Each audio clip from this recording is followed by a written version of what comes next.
Ward 33 Tambaram sanatorium பகுதியில் அமையவுள்ள தாம்பரம் மாநகராட்சியின் புதிய அலுவலக கட்டிட அடிக்கல் நாட்டு விழா இன்றைக்கு மிக சிறப்பாக நடைபெற இருக்கின்றது.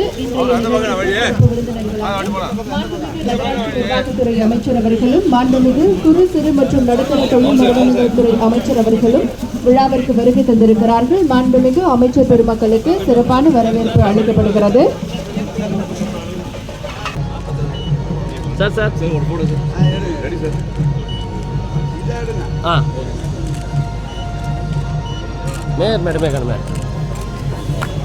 மாநகராட்சி ஆணையாளர் அவர்களையும் மண்டல குழு தலைவர்களையும் விழா மேடைக்கு வருக வருக என அன்பு மக்களுக்கு தாம்பரம் அளிக்கிறார்கள். தக்க சிறு திரை நுதலும் தரித்தனரும் திலகமுமே. இப்போது தாம்பரம் மாநகராட்சி ஆணையாளர் அவர்களை விழா வரவேற்புரையாற்றி வருமாறு அன்போடு அழைக்கிறார். வருகை தந்த அடிக்கல் நாட்ட உள்ள மாண்புமிகு நகராட்சி நிர்வாகத்துறை அமைச்சர் அவர்களுக்கும் மாண்புமிகு சிறு குறு மற்றும் சட்டமன்ற உறுப்பினர்கள் அவர்களையும் நகராட்சி நிர்வாக இயக்குனர் அவர்களையும் மற்றும் மேலும் வந்திருக்கின்ற அனைவரையும் வருக வருக தொடங்கி வைத்து சிறப்பித்துக் கொண்டிருக்கிறார்கள்.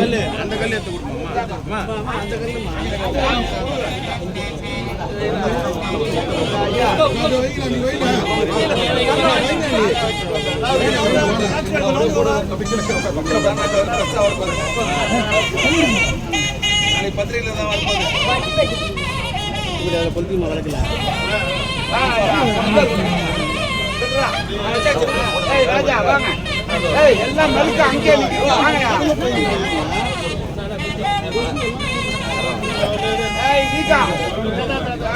ஒரே போட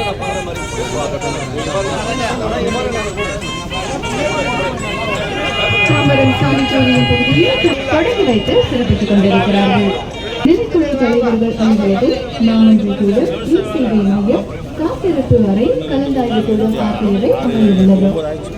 இரண்டாம் தளத்தில் ஆணையாளர், துணை ஆணையாளர், உதவி ஆணையாளர்கள், நகர திட்டமிடல், பொதுத்துறை, வருவாய்த்துறை, மாநகர நல அலுவலர், மக்கள் தொடர்பு அலுவலர் அலுவலர்கள், விவசாயத்துடன் ஆகிய உணவகம் ஆகியவை அமைக்கப்பட்டிருக்கின்றது.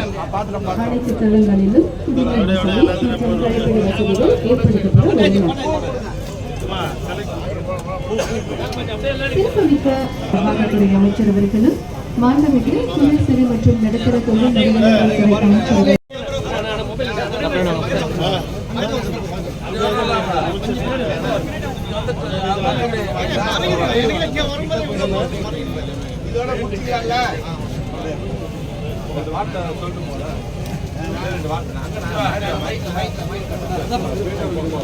அமைச்சர் மாண்புமிகு நகராட்சி நிர்வாகத்துறை அமைச்சர் அவர்களுக்கு மாண்புமிகு குறு சிறு மற்றும் நடுத்தர தொழில் நிறுவனங்கள் துறை அமைச்சர் அவர்கள் பொன்னாடை போட்டு சிறப்பித்துக் கொண்டிருக்கிறார்கள்.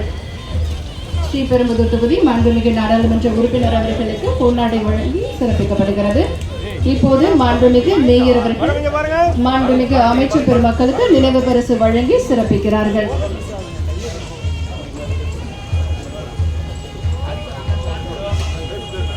மாண்புமிகு மேயர் அவர்கள் இப்போது நினைவு பரிசை வழங்கி சிறப்பிக்கிறார். முதலமைச்சராக பொறுப்பேற்றுக் கொண்டதிலிருந்து இதுவரை ஏற்கனவே இருந்த 15 மாநகராட்சிகளுக்கு கூடுதலாக 10 மாநகராட்சிகளை அறிவித்து அதில் முதல் கட்டமாக 5 மாநகராட்சிகள் அறிவிக்கின்ற போது தாம்பரத்தை மாநகராட்சியாக நம்முடைய முதலமைச்சர் அவர்கள் அறிவித்தார்கள்.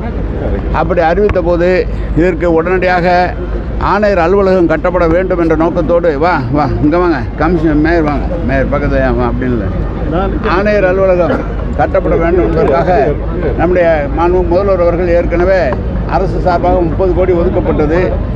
அப்படி ஒதுக்கப்பட்ட தொகை கூடுதலாக வேண்டும் என்று நம்முடைய தாம்பரம் மாநகராட்சியிலிருந்து கேட்ட காரணத்தால் இன்றைக்கு 50 கோடியாக உயர்த்தி தந்திருக்கிறார் நம்முடைய முதலமைச்சர். அதில் தான் ஒரு கட்டடம் ஏற்கனவே புதிதாக அறிவிக்கப்பட்ட எல்லா இடங்களிலும் புதிய கட்டிடங்கள் கட்டுவதற்கு முதலமைச்சர் அவர்கள் நிதி ஒதுக்கி அந்த பணிகள் நடைபெற்றிருக்கிறது. தாம்பரத்தை பொறுத்தளவு இந்த இடம் நம்முடைய முதலமைச்சர் அவர்கள் தான் இது ரெவன்யூலிருந்து தாம்பரத்திற்கு மாநகராட்சியாக வழங்கினார்கள். அதில் இருக்கிற ப்ராசஸில் கொஞ்சம் தாமதமாகப்பட்டதால் கொஞ்சம் ஒரு வருடம் தாமதமாகிவிட்டது. இப்போது இன்னும் ஒரே ஒரு இடத்தில் இந்த கட்டடம் கட்டி புதிதாக முதலமைச்சர் அவர்களை திறந்து வைக்க இருக்கிறார்கள். மேலும் மாநகராட்சி தாம்பரம் மாநகராட்சி என்பது இன்றைக்கு இருக்கிற அளவோடு இல்லாமல் சுற்றுப்பகுதியில் இருக்கிற கிராமங்கள் இருக்கிற வண்டலூர் மற்றும் இருக்கிற எல்லா இடங்களும் தாம்பரம் மாநகராட்சிக்குள்ளாக வருவதற்காக அதற்காக இப்போடைய குழு அமைத்த அந்த குழு மூலமாக அவர்கள் பேச்சுவார்த்தையில் இருக்கிறார்கள். எனவே இது ஒரு பெரிய மாநகராட்சியாக உருவாகும். சார், வர உள்ளாட்சி தேர்தலுக்குள்ள அது நமக்கு இன்னும் 2 வருஷம் இருக்குது இந்த உள்ளாட்சி தேர்தல். அதில் ஒன்றும் பிரச்சனை, எல்லாமே விரிவாக்கம் செய்யப்பட்டு அனைத்து அரசினுடைய நல திட்டங்களை நிறைவேற்றுவதற்காக இந்த தாம்பரம் மாநகராட்சியை பெரிதாக ஆக்கி அங்கு இருக்கிற பகுதிகளிலே அரசினுடைய கட்டடங்கள் அரசினுடைய திட்டங்கள் நிறைவேற்றப்படும். எவ்வளோ நாளில் முடியும் இந்த கட்டிட பணி? ஒரு வருஷம்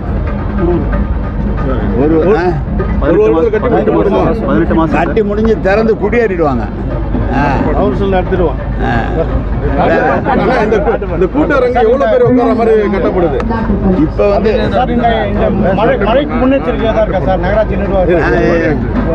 மாநிலம் முழுவதும் நகராட்சி நிர்வாகம் சார் அந்த மழை திருப்பி ஆரம்பிச்சிருச்சுன்றாங்க. தொடர் மழை அதுக்கு ஏங்க கொஞ்சம் நம்ம என்ன பொறுத்தளவு மழை பெய்யுட்டுங்க, கொஞ்சம் சம்பரமாக்கெல்லாம் குடி தண்ணீருக்கு சிரமமாயிடும். நீங்கள் மழை பெய்யுதுன்னு சொல்லிட்டு குடி தண்ணீரை ஏற்றி ஆகணும். குடி தண்ணீர் வரணும். மழை பெய்யுட்டுங்க, தமிழகம் முழுவதும் மழை பெஞ்சாதான் மக்களுக்கு நல்லது. குடி தண்ணீர் வேணும். 2 நாள் சிரமத்தெல்லாம் கொஞ்சம் பார்த்துக்காதீங்க. குடி தண்ணீர் வேணும்.